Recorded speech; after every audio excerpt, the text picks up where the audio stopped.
Edgar Morin, philosophe, directeur émérite de recherche au CNRS, Tariq Ramadan, professeur d'études contemporaines islamiques à Oxford. Merci à tous les deux d'être nos invités. Vous publiez L'urgence et l'essentiel, un dialogue publié chez Don Quichotte. On va en parler dans quelques instants. Une actualité lourde. Edgar Morin, vous êtes une nouvelle fois à côté de Tariq Ramadan. Quand on invite Tariq Ramadan, ce sont toujours de très nombreuses réactions sur les réseaux sociaux. Vous n'avez pas peur d'être à côté de lui? Dites-moi. Apparemment non, parce que moi, tel que je le connais, je pense qu'il est victime d'une importante rumeur qui l'accuse notamment d'avoir une double pensée. Et moi, personnellement, au début, je croyais avoir affaire à un personnage hostile quand il venait me demander, c'est-à-dire hostile à mes idées. Je pensais qu'on allait faire une polémique. Et puis, je me suis rendu compte que sur beaucoup de points, on est d'accord, oui. Et qu'il est pour un islam européen, démocratique, avec les droits de la femme. Donc, et qu'il fait tout pour diffuser cette idée. Donc, c'est difficile de jouer double jeu. Oui, alors quand on lit les réseaux sociaux, on voit des réactions. Par exemple, on dit Tariq Ramadan, vous êtes favorable à la lapidation, vous êtes favorable à l'excision. On lit ça encore aujourd'hui? Bien sûr, et c'est ça le problème, et c'est exactement le problème, c'est de déformer mes propos. Je veux dire, pendant 30 ans, jusqu'à encore aujourd'hui, sur le terrain africain, sur le terrain asiatique, je me suis battu contre l'excision en disant que ça n'avait rien à voir avec la religion. J'ai dit que ma position par rapport à la lapidation, il ne fallait pas l'appliquer. Et pourtant, on continue ce travail-là. Parce que vous avez dit un jour l'excision, il faut en parler. Non, ce que j'ai dit... C'est une tradition. Non, ce que j'ai dit très précisément, j'ai dit à ceux qui disaient que ça n'avait rien d'islamique, je dis, vous ne pouvez pas dire ça. Vous devez reconnaître, être courageux pour dire qu'il y a aujourd'hui encore, comme dans mon débat avec des savants musulmans au Mali, des gens qui disent c'est islamique. On ne peut pas dire c'est pas islamique. Ce qu'on doit faire pourtant, c'est au nom de l'islam, aller à l'encontre de ces positions-là et avoir un débat qui soit critique. Oui, donc, débat pour dire quoi? Parce que vous dites clairement, il faut cesser ces pratiques. C'est ça que vous dites. Non seulement vous dites pas seulement il faut débattre, vous dites qu'il faut que ça cesse. Je dis il faut que ceux qui disent pour plaire à l'Occident, ça n'a rien d'islamique, qu'ils soient honnêtes.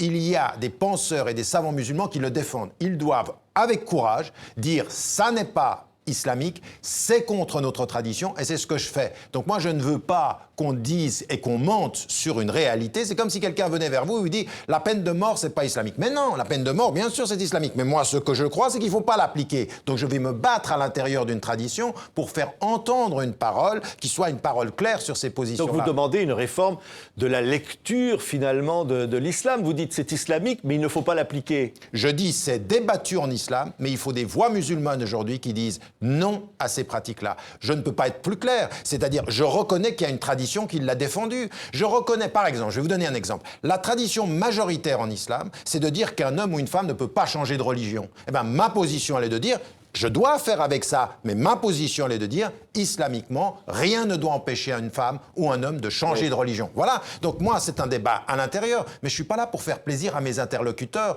Et ceux qui, aujourd'hui, sur les réseaux sociaux, prennent ces... Ils vous attaquent très violemment. Ils attaquent aussi ceux qui vous invitent en disant, il ne faut pas vous inviter.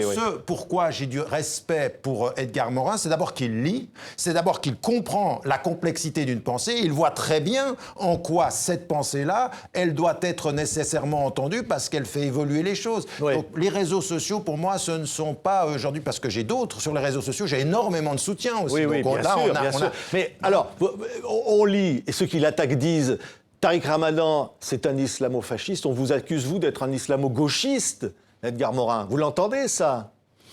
Malheureusement, et toute ma vie, j'ai pu être victime de calomnies.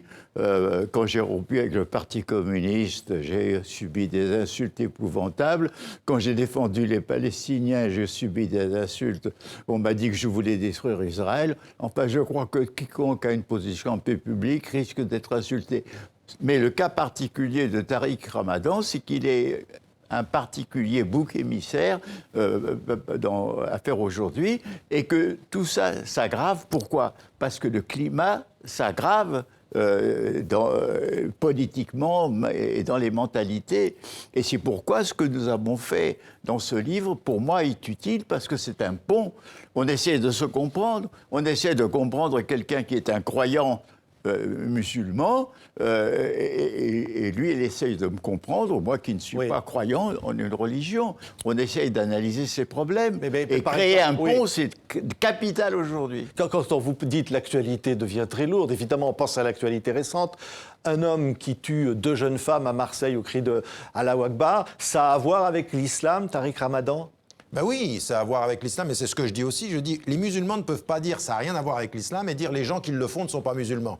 Bien sûr, mais maintenant, quand on a dit ça, on n'a rien dit. Ce qu'il faut que les musulmans fassent, c'est la condamnation, donc une condamnation extrêmement claire. Il faut qu'ils le fassent, vous dites, il faut qu'ils le fassent. De quelle manière ? Vous savez, on n'a pas arrêté. Systématiquement, même quand je viens chez vous ou ailleurs, on n'arrête pas de faire cette condamnation. Mais ça ne suffit pas. Il faut, après, dire une chose qui est importante. Comprendre ce qui se passe, ça n'est pas le justifier. Comprendre, c'est essayer de comprendre les causes. Et les causes, elles peuvent être multiples. Il y a des jeunes, là par exemple, qui n'ont rien à voir avec la pratique, qui sont des démunis. Vous dites que ce n'est pas des radicalisés. D'ailleurs, vous refusez ce terme de radicalisation. Mais bien sûr, et énormément de chercheurs qui travaillent sur les chiffres et les faits refusent le terme de radicalisation parce que ça ne veut rien dire. Ou alors on dit, comme on a dit à Nice, radicalisation hyper rapide en une nuit. Oui. Mais non, il y a autre chose. Edgar Morin. Écoutez, moi, il faut penser que le fanatisme est une des tendances qui a existé dans toutes les grandes religions monothéistes qui étaient en même temps monolithiques, possessifs de la vérité. Donc ça existait, il y a eu l'Inquisition, il y a eu les croisades, il y a eu la mort du chevalier de la Barre, il y a eu tout ça, le christianisme, l'islam, ils ont connu le judaïsme, ils ont connu leur fanatisme. Ce qui s'est passé, c'est que ça s'est beaucoup calmé du point de vue chrétien européen, et que ce qui s'est passé, c'est qu'il y a une résurgence dans le monde musulman à cause de toute une série de conditions et de crises internes et externes dans ce monde. Voilà l'histoire. Quant au mot de radicalisation, moi, c'est un mot un peu difficile. Moi, ce que je veux dire, c'est que, et je l'ai senti par exemple quand la guerre d'Algérie a continué, qui a commencé en 54, au-delà de 56, où un compromis était possible, j'ai dit que c'est la pestilence des deux côtés, qu'on va avoir des dictatures militaires des deux côtés. En France, on a failli, et c'est le génie de Gaulle qui nous a sauvés, pas en Algérie. Eh bien, ça existe aussi actuellement. La radicalisation, c'est on va vers le pire des deux côtés. C'est ça que j'appelle, moi, radicalisation. Oui. Mais quand on parlait de radicalisation, Tariq Ramadan, il y a le procès du frère de Mohamed Merah en ce moment. Vous aviez dit que Mohamed Merah était une victime politique. Ça vous est reproché, ça aussi ? Oui, mais encore une fois, on sort les choses de leur contexte. La condamnation de ce qu'il a fait est claire et elle ne permet aucune discussion. Maintenant, j'ai regardé sa vie. Un jeune qui sort des cités, qui a essayé de chercher du travail, qu'on n'a pas... Les chiffres, au niveau européen, parce que moi je travaille au niveau européen, avec tous ces chiffres-là, 90% des jeunes qui sont dans ce basculement vers la violence ont des frustrations sociales, ont des revendications qui sont... Ça ne justifie rien, bien entendu. N'explique rien. Mais on peut reconnaître qu'une personne... La question est de savoir, est-ce qu'on va uniquement condamner les conséquences ou on va se poser la question des causes ? Quand Edgar Morin dit les dictatures aujourd'hui du monde arabe, bien sûr qu'elles ont à voir avec le processus qui mène d'autres à la violence. Bien sûr qu'aujourd'hui, il n'y a pas de place pour la liberté d'expression. Donc c'est ça aussi ça qu'il faut qu'on comprenne. Et j'aimerais juste dire quelque chose rapide, je pense, aussi par rapport au livre. C'est que ce qu'on a essayé de faire, c'est aussi de sortir de ce clivage de uniquement parler de la violence pour parler de la mort, pour parler de la spiritualité, pour parler de la foi. Et ça me paraît aussi un pont très très important. On n'arrivera pas à se parler si on parle uniquement des morts. Il faut qu'on parle de nos conceptions de la vie. Il faut qu'on parle de nos sociétés plurielles. C'est aussi nécessaire. Là, on est à présent sur Internet. On continue cette conversation formidable entre tous les deux. Alors, on disait à l'instant, finalement, la conception, pour vous, lui, c'est le croyant. Vous, votre croyant, c'est la démocratie, Edgar Morin. Ça a toujours été ça, votre Dieu ? Mais pas du tout. Ça ne se passe pas du tout comme ça. Moi, tout d'abord, sur la question de la religion, mon point de vue, c'est que je ne crois pas que Dieu a créé les hommes, mais plutôt que les hommes ont créé des dieux et que ces dieux ont pris une puissance à partir des esprits humains. Bon, moi, je ne suis pas religieux, mais je crois au mystère. Je crois à l'inexplicable. Maintenant, ma croyance, c'est pas la démocratie, c'est la fraternité. La démocratie, j'y crois, mais je ne peux pas y croire comme une foi, comme je crois à l'amour et à la fraternité. La démocratie est une institution bonne, très complexe, qui nécessite des pouvoirs séparés, qui nécessite une pluralité et des conflits d'idées, et qui n'apporte aucune vérité essentielle. Oui. Notre démocratie française, oui. elle a une devise qui est très bonne, parce qu'il y a le mot fraternité, parce qu'il y a le mot liberté, parce qu'il y a le mot égalité. Moi, je crois en ces valeurs, et surtout à la fraternité. Donc, si vous voulez, ma foi, c'est la fraternité. Je dirais même, pour simplifier les choses, si je considère que notre monde est l'objet d'un conflit permanent, ininterrompu entre les forces d'amour, de liaison, d'association, de compréhension qu'on peut appeler l'éros, et les forces de dispersion, de conflit, de destruction qu'on peut appeler thanatos, moi, je crois en éros, et je combat Thanatos, tout en sachant que je ne pourrai jamais l'éliminer. Si je peux me permettre sur cette dernière question, cet appel à la fraternité humaine, ça c'est une chose sur laquelle on se rejoint.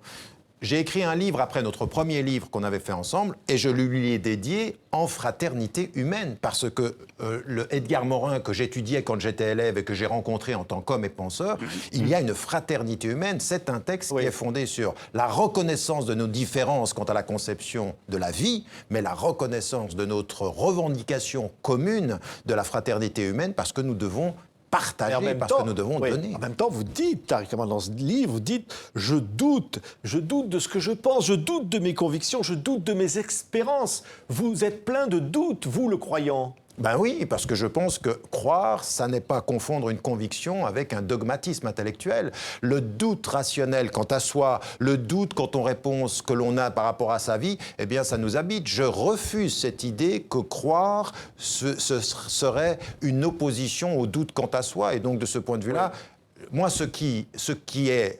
Autant je suis appelé par la fraternité, autant j'ai un rejet intime du dogmatisme intellectuel, qu'il soit athée ou qu'il soit religieux. C'est-à-dire le dogmatisme, celui qui empêche finalement qu'une réflexion se fasse. On voit bien parfois les problèmes que vous rencontrez. Exactement. Vous dites par exemple, vous dites sur la laïcité, je ne suis pas pour une laïcité dogmatique. Exactement. La laïcité dogmatique, ce serait celle qui serait mal comprise et qui serait, en l'occurrence, contre le religieux. La vraie laïcité, elle n'est pas contre le religieux. Ça existe, une laïcité dogmatique, Edgar Morin. Telle symétrie, bien sûr, il peut y avoir des dogmatismes laïcs, mais ce n'est pas le même dogmatisme que les dogmatismes du dogme de la religion. C'est un dogmatisme périphérique chez certains, parce que le problème de la laïcité, c'est la liberté d'expression de tous, y compris de toutes les religions. Donc je pense qu'il exagère dans la symétrie. Enfin, ça prouve que c'est intéressant d'avoir de tels désaccords. Ah non, on n'est pas toujours d'accord. Non. Mais en même temps, vous dites... Il faut s'ouvrir. C'est un livre qui dit « Arrêtons le repli sur soi ». Mais qu'est-ce que c'est le repli sur soi? Vous dites qu'il y a vraiment une menace aujourd'hui. Une menace quoi? Sur la liberté d'expression? Sur quoi? Il y a une triple menace pour moi. La première, c'est le culte de la peur. C'est-à-dire on est en train de nous entretenir dans la peur de l'autre. Et cette peur-là, elle nous renferme. La peur, la politique émotionnelle, ça c'est extrêmement difficile. Les convictions qui sont de penser notre identité contre l'autre. Ça, cette polarisation, elle est problématique. Et la troisième des choses, effectivement, c'est la perte de nos libertés au nom d'une pensée sécuritaire. Parce que on vient de parler tout à l'heure des attentats. Et là, tout à coup, on est en train de nous enlever un certain nombre. Aujourd'hui, en France, comme on le voit en Angleterre, comme on le voit dans un certain nombre de pays... Parce qu'on va vous dire, on est en guerre. C'est ça l'argument. Oui, exactement. Oui. Comme on était... hier, dans des états d'urgence, on enlève l'état d'urgence, mais on normalise une législation sécuritaire qui fait qu'en fait, on est en train de Ça vous fait peur, ça, Edgar Morin? L'état d'urgence qui va maintenant être pratiquement inscrit dans la loi, c'est une menace pour les libertés individuelles? Mais bien sûr, je pense que ça dépend d'abord de quelle façon on institue, quelles sont les restrictions qu'on apporte, mais je crois qu'il y a deux façons fondamentales de combattre cette tendance fanatique et démente. C'est bien entendu, la méthode policière classique qui essaye de connaître ou d'infiltrer. 2, c'est l'éducation et c'est d'enseigner dans nos écoles primaires et secondaires la psychologie qu'il faut éviter pour être fanatique, d'éviter de réduire quelqu'un à son pire aspect, d'éviter le manichéisme, de croire que le monde est uniquement la lutte du bien contre le mal, d'éviter toute une série de perversions de l'esprit qui enferment l'esprit dans une idéologie fermée et qui empêche de voir le monde. Moi, je crois que dans le fond, c'est ça qui est important. Et d'autre part, je ne suis pas ce qu'on appelle la déradicalisation des esprits adultes. À mon avis, c'est une chose qui ne peut venir que dans des conditions où le fanatisme du Daesh perdra l'espoir. Parce que moi, j'ai connu la bande Abadère, j'ai connu les Brigades Rouges, j'ai connu personnellement de ces gens-là, et ils ont arrêté quand ils ont... Quel était leur espoir? Leur espoir, c'était, de réveiller la classe ouvrière pour qu'elle devienne révolutionnaire, 2, de susciter une répression telle que l'État devenant fasciste, tout le monde sache qu'on a affaire à un ennemi fasciste. Ils ont échoué. Et quand ils ont compris qu'ils ont échoué, eh bien, ils ont arrêté. Oui, c'est ça. Et je pense Tariq que Ramadan peut répondre là-dessus. Tant qu'ils auront un espoir. Et deuxièmement, nous ne sommes pas capables de leur apporter un autre espoir. Et c'est ça à quoi il faut travailler. Apporter un nouvel espoir, et c'est très difficile, et c'est ça le problème. Un mot, Tariq Ramadan, là-dessus. Je suis complètement d'accord là-dessus. C'est-à-dire qu'effectivement, on n'arrêtera l'acte violent, non pas simplement par la sécurité, l'éducation, comme il a été dit, et puis un idéal. Et un idéal qui soit un idéal de liberté, qui soit un idéal de société plus égalitaire. Ça, vécu. Et puis avec une chose qui est importante, c'est seulement. Sortir de la pensée victimaire, sortir du fait de se sentir victime tout le temps, mais de devenir un sujet. Et ce sujet, il ne peut devenir sujet que quand il a un espoir de vie. C'est l'urgence et c'est l'essentiel, on va dire. Pour Exactement. résumer le titre de votre livre à tous les deux, et c'était un grand plaisir de vous recevoir. Edgar Morin et Tariq Ramadan, ensemble avec Claude-Henri Dubord pour lire la suite. C'est chez Don Quichotte, ce dialogue. Merci à tous les deux d'être venus sur le plateau.